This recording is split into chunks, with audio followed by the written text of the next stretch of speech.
샬롬. 잘들 지내셨습니까? 예, 반갑습니다.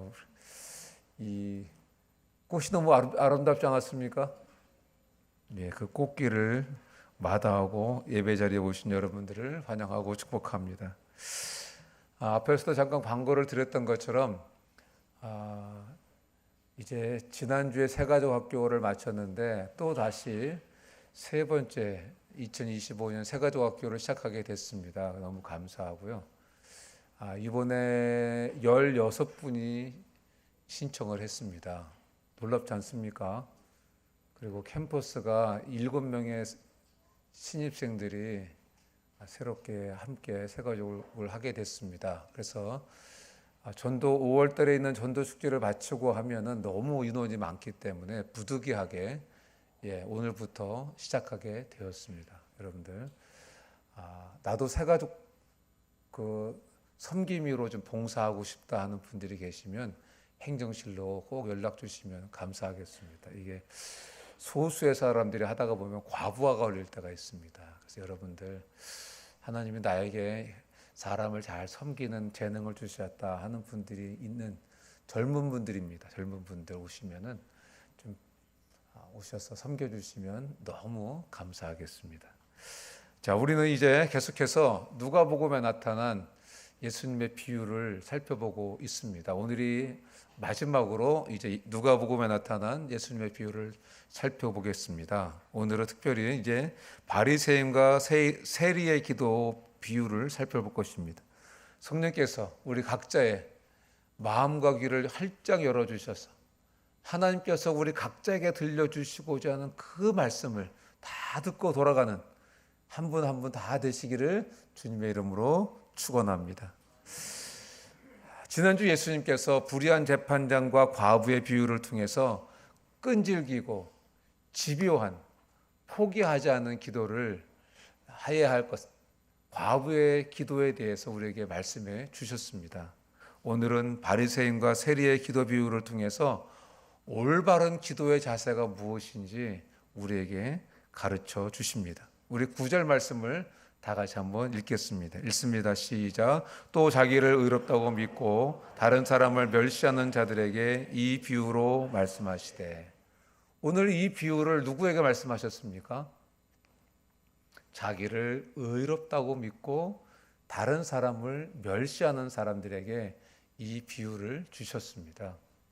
그러니까 다시 말씀드리면 나는 옳고 너는 틀렸어 라고 생각하면서 다른 사람들을 업신여기는 사람들에게 이 비유를 주신 것입니다.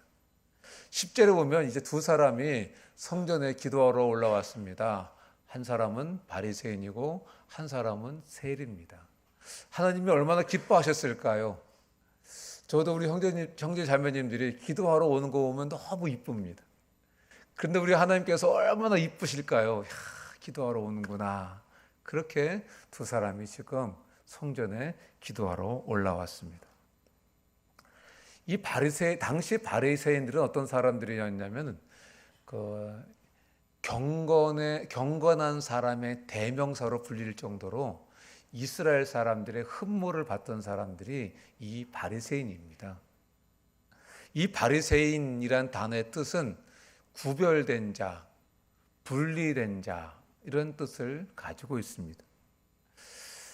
이 바리새인들은 세상에 살면서도 하나님의 말씀대로 거룩하고 또 구별된 삶을 살려고 노력했던 사람들입니다.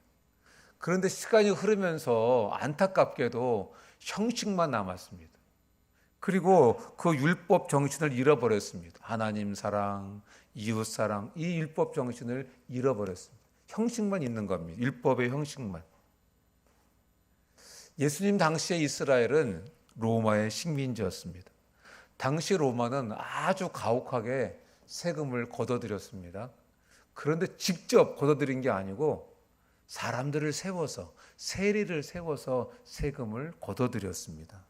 그런 로마는 예를 들어서 요 A라는 지역이 있으면 요 A라는 지역에서는 세금을 얼마 걷겠다 딱 결정을 내립니다. 그리고 이것을 입찰을 붙입니다. 그래서 내가 그만큼 걷겠습니다 하는 사람에게 이제 세리의 자격을 주는 것입니다. 그러면 세리의 자격을 부여받으면 그 지역에서 나는 세금을 거둘 수 있는 권한이 부여되는 것입니다. 그러니까 여러분 한번 생각해 보세요. 지금 세리로 당첨이 됐어요. 무슨 생각해야 됩니까? 내가 예전에 이만큼 바치기로 생각하고 내가 세리가 됐어. 그러니까 내가 그만큼은 거둬야 되지 않겠습니까? 그만큼도 거둬야 될 뿐만 아니라 또 나도 내 사리사욕을 채워야 되니까 얼만큼 거둬야 되겠습니까? 그러니까 이 세리들이 일단 세리가 되면 엄청나게 세금을 거둬들이는 것입니다. 그러니까 백성들의 고열을 막 짜내는 것입니다. 어떻게든지 세금을 받아내는 것입니다. 심지어 사람들이 이 보따리를 메고 가다가 그 보따리도 검사해가지고 보따리에서 뭐가 나오면 거기에서도 10분의 1을 자기들이 가져갔답니다. 세금적으로. 이 정도였습니다. 그 시대에도 여러분 마차도 세금을 냈답니다. 요즘 자동차 내는 것처럼 마차도 세금을 냈답니다. 어떻게든지 받을 수 있는 모든 것을 세금을 다 받아들였습니다. 그러니까 여러분 이스라엘 사람들이 이 세리를 보면 인간 말종으로 야 저거 사람도 아냐 이렇게 생각했던 것입니다. 그 본문을 보니까 성전에 들어간 세리가 먼저 기도를 합니다. 11절과 12절 다 같이 한번 읽어보겠습니다. 읽습니다. 시작. 바리새인은 서서 따로 기도하여 이르되 하나님이여 나는 다른 사람들 곧 토색 불의 간음하는 자들과 같지 아니하고 이 세리와도 같지 아니함을 감사하나이다. 나는 일에 2번씩 금식하고 또 소득의 11조를 드리나이다 하고 바리새인이 서서 따로 기도했다 그랬습니다. 그 시대 여러분 유대인들은 서서 기도했습니다. 서서 기도하는 모습이 바로 서서 기도하는 것입니다. 그런데 여기서 따로 서서 따로 기도했다 할 때 이 따로가 좀 문제가 있습니다. 따로. 이 따로라는 단어는요. 프로스라는 단어하고 헤아우톤이라는 단어가 합성돼서 만들어진 단어인데요. 무슨 뜻이냐면 누구에게 향하여라는 단어하고 그 자신이라는 단어가 합성돼서 이 따로라는 단어가 만들어진 것입니다. 그리고 다시 말하면 무슨 말이냐면 서서 따로 기도했다는 것은 서서 자기에게 기도했다는 것입니다. 하나님 이렇게 불렀는데 기도는 누구에게 했다는 겁니까? 자기를 향해서 자기에게 했다는 것입니다. 자기를 과시하면서 자화자찬을 하면서 기도했습니다. 독백한 것입니다. 어떤 의미에서는. 케네스 베일리가 쓴 중동의 눈으로 본 예수라는 책을 보면 그 당시 유대인들의 기도는 3가지 내용이 포함되어 있었다고 합니다. 첫째는 죄를 고백하는 내용이, 2번째는 베풀어 주신 은혜에 대한 감사가, 3번째는 자신과 다른 사람을 위한 간구가 그 기도에 포함되어 있었다고 합니다. 그런데 여러분 이 바리새인은 기도했습니다. 그런데 죄에 대한 고백도 없었습니다. 어떤 간구도 없었습니다. 한 가지 감사 기도는 있었습니다. 그런데 기가 막힌 감사를 했습니다. 하나님 저는 토색, 불의, 간음하는 자들과 같지 않음을 감사합니다. 여기까지는 그래도 들어줄만 했어요. 근데 또 어떤 감사를 했습니까? 하나님 저는 이 세리와도 같지 않음을 감사합니다. 아니 웃자자는 거예요 지금 이거. 범사에 감사하라고 말씀하셨는데 여기까지 감사하는 건 좀 너무하지 않습니까? 옆에 지금 세리가 다 듣지 않았겠습니까? 들을 거 알면서도 하나님 저는 이 세리와 같지 않음을 감사합니다. 하나님하고 불렀지만은 지금 자기에게 기도하고 있는 겁니다. 야, 나 정말 대단한 놈이야. 이렇게 자화자찬하면서 기도하고 있는 것입니다. 여러분 11절과 12절에 보면은요. 우리 성경에는 나라는 단어가 2번 나옵니다. 그런데 헬라어 원어에는 나라는 단어가 7번 나옵니다. 이렇게 나옵니다. 나는 다른 사람들, 나는 토색도 안 하고, 나는 불의도 안 하고, 나는 간음도 안 하고, 하나님, 나는 세리와도 같지 않습니다. 하나님, 나는 하나님, 나는 1회에 2번 금식했고 나는 소득의 11조를 드렸습니다.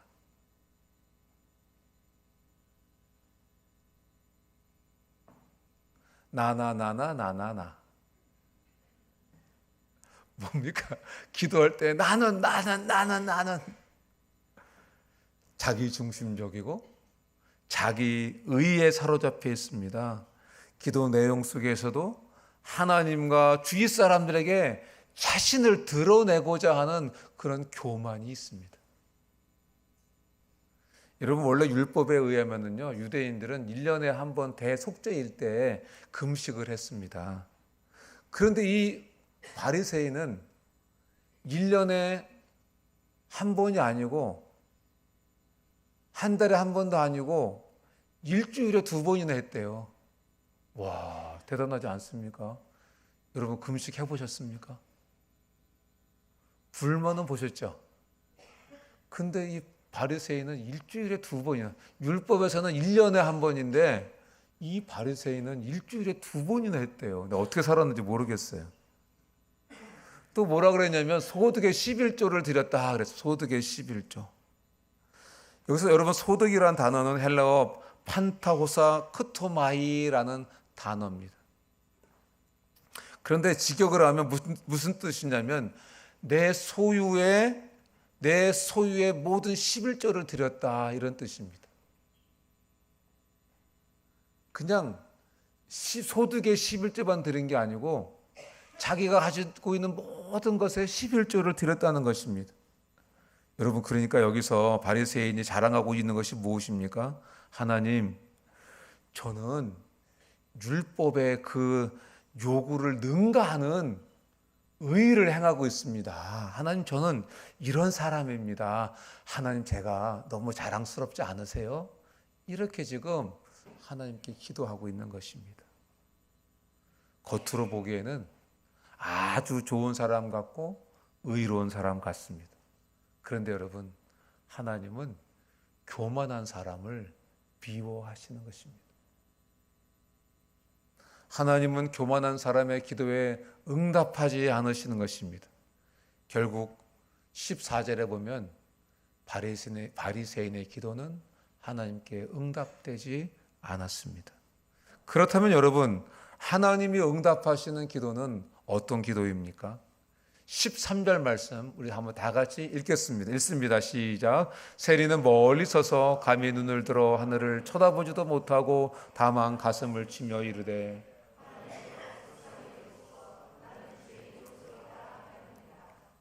예. 여러분, 앞에서도 잠깐 말씀드렸던 것처럼 사람 취급받지도 못하던 세리가 지금 기도하러 성전에 들어갑니다. 그거를 보고 있던 사람들이 어떻게 했을까요? 수군수군 안 했겠습니까? 야야야야, 저 인간 말종이 지금 기도하러 왔어. 야. 아마 이 바리새인도 성전으로 기도하러 들어가면서 그 수군수군 하는 것을 다 들었을 것입니다. 그들의 눈빛도 다 봤을 것입니다. 그래서 이 세리는 성전에 들어가서 아마 구석에 앉았을 것입니다. 여기 성경 본문에도 그랬습니다. 세리는 멀리 서서 그랬습니다. 여러분, 앞에 기도한 바리새인은 하나님 앞에서 고개를 빳빳하게 쳐들고, 하나님, 저가 이렇게 잘났습니다 하며 기도했습니다. 하나님, 저는 도덕적이고 윤리적이고 종기적이고 하나님, 제 열심 때문에 교회가 살아나고 있습니다. 제 열심으로 교회를 살리고 있습니다. 하나님, 이거 다 보셨지요. 그렇게 기도했습니다. 그런데 여러분, 세리는 13절에 보니까 멀리 서서 감히 하늘을 쳐다보지도 못하고 가슴을 치면서 하나님께 기도했다 그랬습니다. 세리는 자신이 하나님과 사람 앞에 나설 자격이 없다는 것을 잘 알고 있었습니다. 그래서 사람들과 멀리 떨어져서 감히 하늘을 쳐다보지도 못하고 가슴을 치며 기도했던 것입니다. 여러분, 중동 문화에서는 남자들은 가슴을 치지 않습니다. 여자들이 가슴을 쳤습니다. 언제 가슴을 쳤냐면 남편이 죽거나 아내가 죽어서 남편이 죽거나 자녀가 죽어서 슬플 때 가슴을 쳤습니다. 또한 비극적인 일을 당했을 때 여자들이 가슴을 쳤습니다. 남자들이 가슴을 치지 않았습니다. 그런데도 이 세리가 가슴을 친 거 보면은 그는 자기의 죄로 인해서 극심한 괴로움을 느끼면서 그 죄악을 깊이 뉘우치고 있는 것입니다. 그는 하나님의 긍휼 이외에는 자기에게 어떠한 소망도 없다는 것을 알고 있었습니다. 그래서 가슴을 치면서 겸손하게 하나님께 기도했던 것입니다. 예수님은 하나님의 아들이십니다. 그렇기 때문에 누구보다도 하나님 앞에서 당당하실 수 있는 분이셨습니다.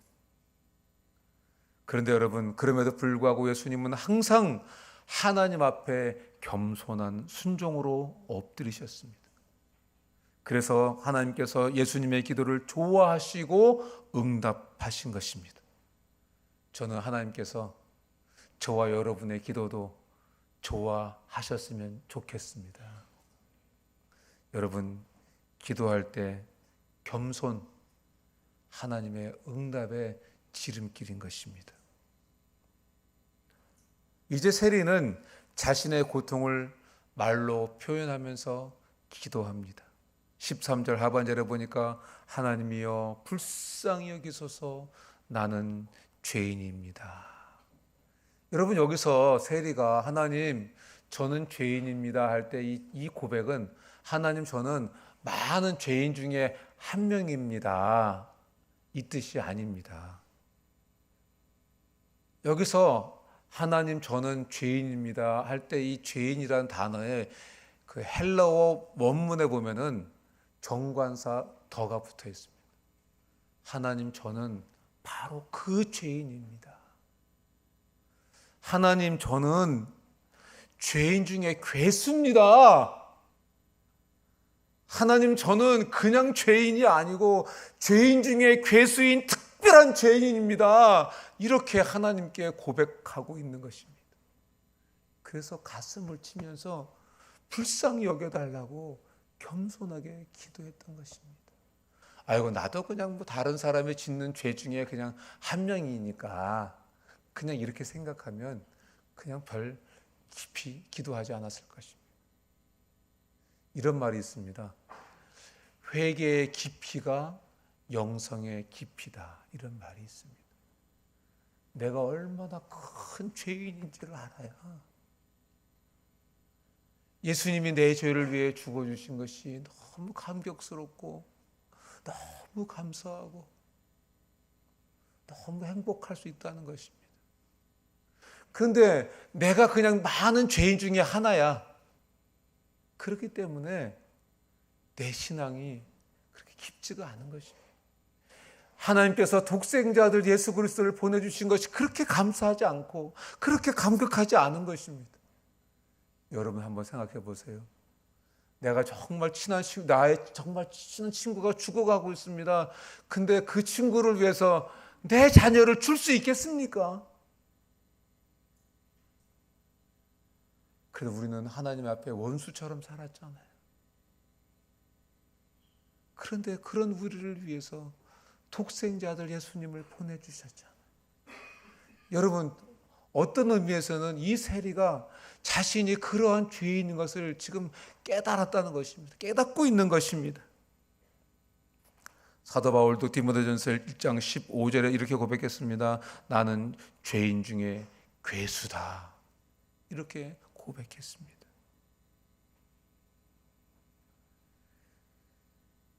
여러분, 그러면 세리가 이렇게 겸손하게 기도했던 이유가 뭘까요?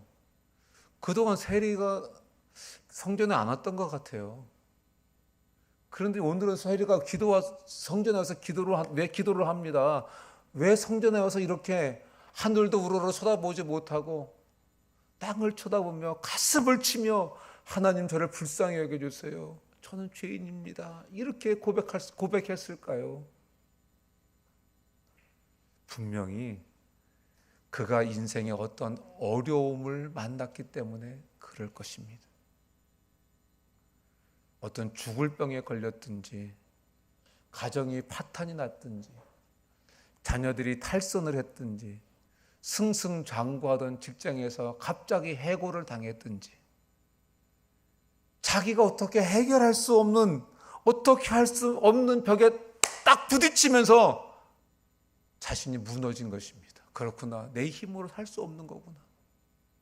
인생이 이렇게 연약한 거구나. 인생이 별거 없구나. 이거를 깨달은 것입니다. 그래서 그렇게 잘 나가던 바리새인이 성전 앞에 와서 사람들에게 조롱과 멸시와 손가락질을 받고 그 엄청난 눈빛을 바라보면서도 성전에서 구석에서 하나님께 가슴을 치며 하나님, 저를 불쌍히 여겨주세요. 제가 죄인입니다. 제가 죄인 중에 괴수입니다. 이렇게 고백할 수 있었던 것입니다. 이 세리는 고난과 폭풍을 하나님의 초대장으로 받아들였던 것입니다. 하나님의 집으로 돌아오라는 하나님의 음성으로 들었던 것입니다. 그래서 면목이 없었지만 기도하러 성전으로 올 수 있었던 것입니다. 이 세리의 기도 속에는 하나님이 도와주시지 않으면 제 인생 끝입니다. 제 인생에는 답이 없습니다. 가슴을 치면서 하나님, 죄인입니다. 이런 죄는 하나님이 긍휼히 여겨 주셔야 됩니다. 그렇지 않으면 제 인생 끝장납니다. 이렇게 가슴을 치며 하나님 앞에 기도했던 것입니다. 세리는 바리새인처럼 하나님 앞에 자랑할 수 있는 게 없었습니다. 오직 빈손 들고 하나님 앞에 섰고 하나님의 자비만을 구하고 있습니다. 여러분, 사람은 비참한 상황에 처해서 깨어지고 항복해야 비로소 하나님께로 돌아오는 것입니다. 사람이 낮아지면 살 길이 보이는 것입니다. 사람이 겸손하면 살 길이 보이는 것입니다. 찬송가 305장에 보면 나 같은 죄인 살리신 이란 찬송가가 있습니다. 이 찬송가는 존 뉴턴이라는 사람이 찬송가를 작사를 했는데, 이 존 뉴턴의 원래 직업은 노예 상인이었습니다. 그의 어머니는 신앙이 좋아서 하나님을 잘 섬기면서 아들을 위해서 밤낮으로 기도했습니다. 그런데 정작 이 아들은 하나님을 믿지 않았습니다. 오히려 아프리카 노예를 잡아다가 배에 싣고 오면서 바다에다가 이 노예들을 집어 던졌습니다. 그리고 상어가 와서 이 노예들을 잡아먹고 비명 지르는 소리를 들으면서 즐거워하는 아주 잔인한 사람이었습니다. 그런데 여러분, 하루는 배가 거대한 풍랑을 만나서 파선 지경에 이르렀습니다. 살 가망이 없었습니다. 아주 절박한 생명의 그런 위기에 처하게 되니까 이 존 뉴턴이 어머니가 믿었던 하나님이 생각나서 하나님께 기도합니다. 부모된 형제 자매 여러분, 부모의 신앙이 중요합니다. 지금 당장 자녀들이 방황하는 것 같아도 부모가 신앙을 어떻게 하고 있는지 자녀들이 다 보고 있습니다. 그리고 어느 날 자신의 인생이 낮아지고 깨어지고 부서질 때 어머니가 믿던 하나님이 생각나는 것입니다. 제가 그래서 하나님께로 돌아왔습니다. 부모의 신앙이 중요한 것입니다. 부모된 여러분, 어떤 분 카톡에 보니까 카톡 첫 마디가 이거더라고요. 예수 잘 믿자. 예수 잘 믿는 여러분 되기를 주님의 이름으로 축원합니다. 그것밖에는 다른 게 없습니다. 우리 아버지, 우리 어머니 시간만 나면 하나님 앞에 엎드려 기도하더라. 우리 아버지, 어머니 목에 칼이 들어와도 하나님 말씀대로 살아가려고 노력하더라. 자녀들이 안 보고 있는 것 같죠? 다 보고 있습니다. 다 보고 있습니다. 그래서 기도합니다. 하나님, 내 어머니가 섬기는 하나님이요, 내 어머니가 진실하게 하나님을 섬기고 기도하지 않습니까? 내 어머니의 기도를 들으시고 나를 살려 주십시오. 내가 이 위기에서 벗어나면 이제 하나님을 섬기겠습니다. 그러자 기도를 들으신 하나님께서 파도를 멈춰 주십니다. 그리고 배가 파선을 면하게 되고 프랑스의 어느 해안에 상륙하게 됩니다. 그리고 그는 하나님께 회개를 하고 그날부터 맨발을 벗고 다니면서 복음을 전파했습니다. 그리고 그는 과거를 묻지도 따지지도 않으시는 그 하나님의 절대적이고 무조건적인 사랑에 감사해서 찬송을 지었습니다. 그것이 바로 찬송가 305장 나 같은 죄인 살리신 주 은혜 놀라워 잃었던 생명 찾았고 광명을 얻었네. 낮아져서 하나님을 찾은 세리에게도 하나님의 기도 응답이 왔습니다. 14절 말씀을 함께 보겠습니다. 14절입니다. 읽습니다. 시작. 내가 너에게 이르노니 이에 저 바리새인이 아니고 이 사람이 의롭다 하심을 받고 그의 집에 내려갔느니라. 무릇 자기를 높이는 자는 낮아지고 자기를 낮추는 자는 높아지리라 하시니라. 예수님 뭐라고 말씀하십니까? 저 바리새인이 아니고 이 세리가 의롭다함을 받았다, 이렇게 말씀하셨습니다.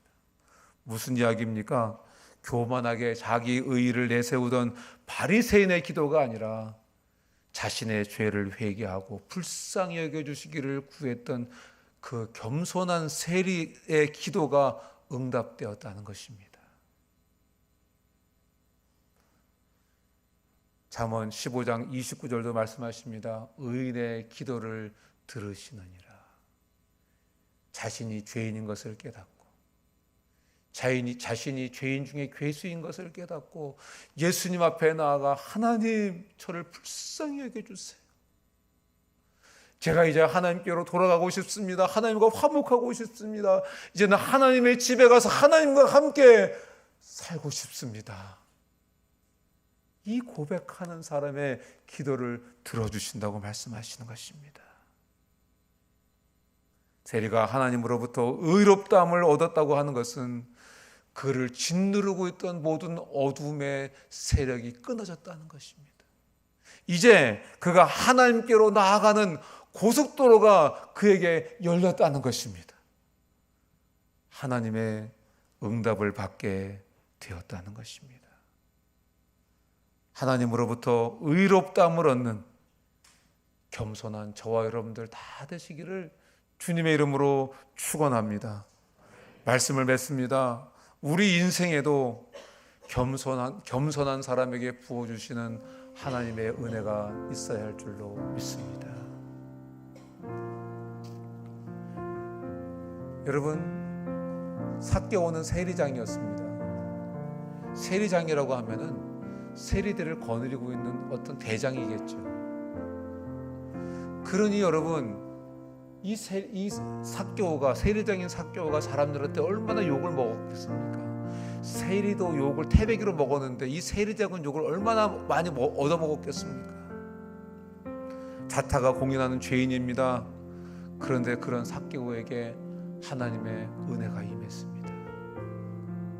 원래 아무도 상종하지 않았습니다. 그런데 예수님께서 그런 삭개오가 나무 위에 올라가 있는 것을 보시고 삭개오야, 내려와라. 내가 오늘 너희 집에 유하여야 되겠다. 오늘 너와 함께 식사를 하고 싶다. 무슨 말씀입니까? 내가 오늘 너의 집에 들어가서 너의 친구가 되어주고 싶다고 말씀하시는 것입니다. 은혜입니다. 예수님이 세리장인 삭개오의 집에 들어가시면 예수님이 사람들에게 욕을 먹습니다. 아니, 저런 죄인 중에 괴수와 식사를 하다니, 손가락질도 받을 수 있습니다. 그럼에도 불구하고 예수님은 상관하지 않으시고 삭개오의 집에 들어가셔서 삭개오와 식사하셨습니다. 은혜입니다. 얼마나 놀라운 은혜입니까? 여러분, 그런데 어떻게 이런 삭개오에게 주님의 은혜가 임했습니까? 삭개오는 유대 사람들에게 손가락질 받고 욕은 먹었어도 세상적으로는 지위가 있는 사람입니다. 남자입니다. 나이도 있었을 것입니다. 유대인들의 가치는 명예와 수치입니다. 이것을 명예를 지키려고 했던 사람들이 유대인들입니다. 그런데 세상적인 명예가 있는 사람이 지금 예수님을 보겠다고 나무 위에 올라갔습니다. 사람이 야야야야 저 봐라 저 삭개오란 녀석이 저기 지금 나무까지 올라갔다 손가락질도 안 했겠습니까? 그런 수치, 세상적인 명예 다 내려놓고 예수님 보겠다고 겸손하게 나무 위에 올라갔습니다. 겸손한 삭개오에게 주님의 은혜가 임했습니다. 저는 항상 찬양단을 볼 때마다 우리 형제님들도 좀 올라왔으면 좋겠다. 제가 보니까 우리 형제님들이 야 내가 나이가 몇 갠데, 내가 사회적으로 어떤 지위가 있는데, 아이고 내가 나이가 몇 살인데 이러시고 계시는 것 같아요. 여러분 지금 삭개오가 그걸 다 내려놓은 것과 똑같은 것입니다. 그런 삭개오에게 주님의 은혜가 임했습니다. 여러분 우리는 그냥 은혜 그러니까 은혜가 별로 아예 또 유복사 은혜 말씀하시네 이렇게 생각하실 것 같아요. 여러분 그렇지 않습니다. 여러분 이 은혜라고 하는 것은요 엄청난 파워가 있는 것입니다. 여러분 이 은혜를 경험한 사람은 경험하지 않은 사람과 삶 자체가 다릅니다. 제가 무슨 점쟁이는 아니지만 이렇게 보면 은혜 받은 사람과 안 받은 사람 정도 구분할 줄 압니다.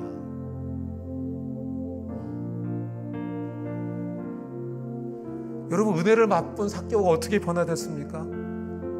우리가 잘 아는 관원 중에 하나는, 바리새인 관원 중에 하나는 자기 재산 안 버리려고 예수님 버리고 도망가 버렸습니다.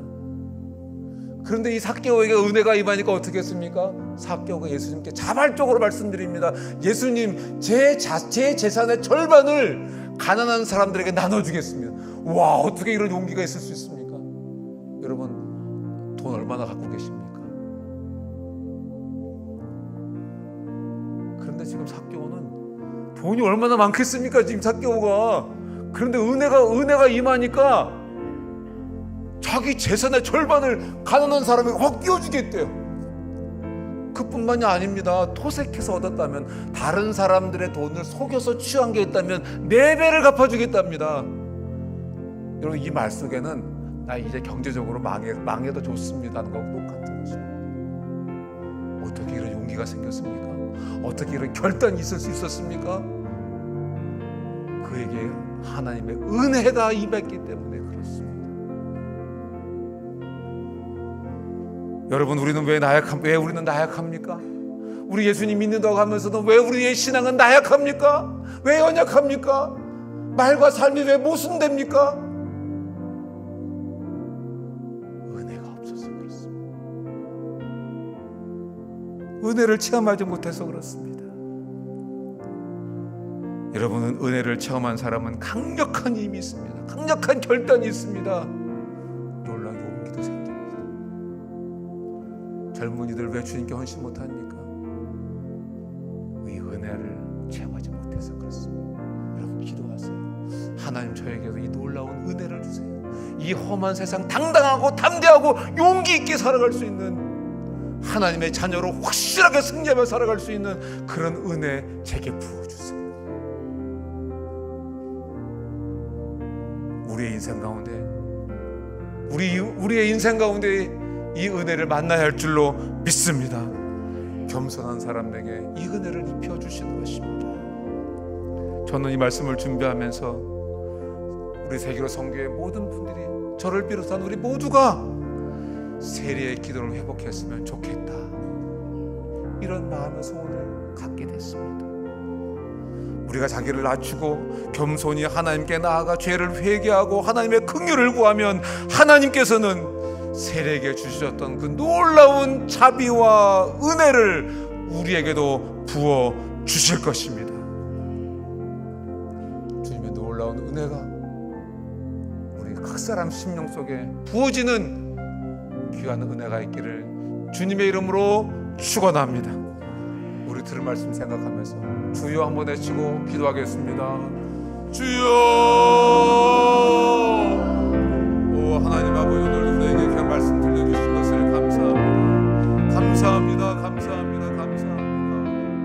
아버지, 이 세리의 기도를 하고 살아갈 수 있도록 아버지 내 공로를 내세우고 살고 내 자격을 내세우고 살아가는 나의 삶이 아니라 그런 신앙이 아니라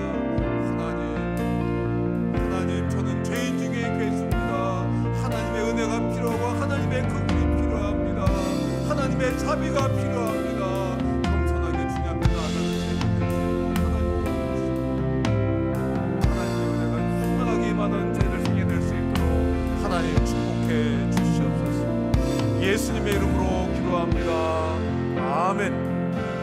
다 같이 일어나셔서 함께 찬양하시겠습니다.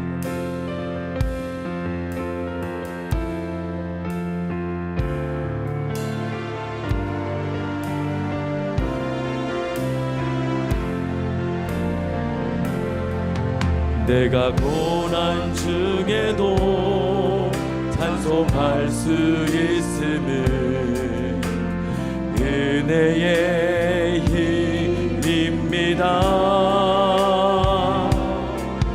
내가 실패했어도 감사할 수 있음은 은혜의 힘입니다. 나를 대적하는 자 사랑할 수 있음은 은혜의 힘입니다. 내게 고통 주는 자 품어줄 수 있음은 은혜의 힘입니다. 주님의 은혜가 내 안에 들어오며 나는 날마다 기뻐집니다. 은혜 위에 은혜가 더하여질수록 오직 주님만 바라봅니다. 내가 가진 건 없어도 행복할 수 있음은 은혜의 힘입니다. 낮고 천한 나에게 주의 능력 있음은 은혜의 힘입니다. 값진 옷값을 깨뜨려 헌신할 수 있음은 은혜의 힘입니다. 나의 생명 다하여 사명 감당한 것도 은혜의 힘입니다. 주님의 은혜가 내 안에 들어오며 모든 염려가 사라집니다. 은혜 위에 은혜가 더하여질수록 견디고 이길 힘이 생깁니다. 주님의 은혜가 내 안에 들어오며 주님의 은혜가 내 안에 들어오며 나는 날마다 기뻐집니다. 은혜 위에 은혜가 더하여질수록 오직 주님만 바라봅니다. 주님의 은혜가 내 안에 들어오며 주님의 은혜가 내 안에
없이 우리 후렴만 다시 한번 주님의 은혜가 내 안에 들어오면 나는 날마다 기뻐집니다.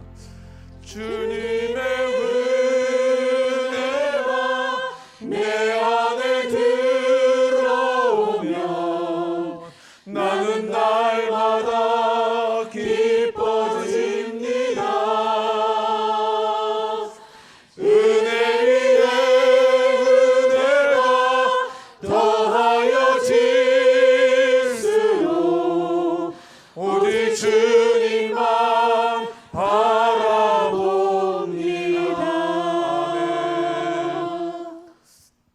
우리 오늘까지 여러분 산불 헌금을 특별히 한번 하기로 했습니다. 여러분 아직 준비하지 못한 분들 여러분 마음입니다. 바깥에 봉투가 있으니까 조금씩이라도 이렇게 한번 해주시면은 여러분들 마음이 더 기쁘고 행복할 것 같습니다. 그래서 어려운 사람들 내가 지금 어려움 당했다 역지사지를 한번 바꿔보시면 우리 마음이 하나님 주신 어떤 감동이 있을 것입니다. 액수가 중요한 게 아닙니다. 여러분 마음이 중요한 것입니다. 여러분들 꼭 한 분도 빠짐없이 동참해 주시면 감사하겠습니다. 기도하겠습니다. 하나님 아버지 은혜와 사랑에 감사합니다. 오늘도 주님의 날을 기억하고 주님의 자녀들이 구원의 은혜에 감사하고 감격해서 나와 예배드렸습니다. 오늘 우리에게 들려주신 말씀 우리의 신비에 새겨주시고 주의 말씀 따라 살아가는 주의 백성 될 수 있도록 은혜 베풀어 주시고 세리의 기도를 하고 살아가는 죄들 다 될 수 있도록 은혜 베풀어 주시옵소서. 주님께 귀한 물질을 드렸습니다. 드린 손길을 기억해 주시고 하나님 약속하신 대로 인생의 창고에 쌓을 곳이 없도록 축복해 주시고 이 물질이 사용될 때 하나님 홀로 영광받아 주시옵소서. 지금은 우리 주 예수 그리스도의 그 신은혜와 하나님 아버지의 극진하신 사랑과 성령님의 교통으로 충만하심이 오늘 예배 참석한 한 분 한 분 위에 지금부터 영원토록 함께 있을지어다. 아멘. 언제나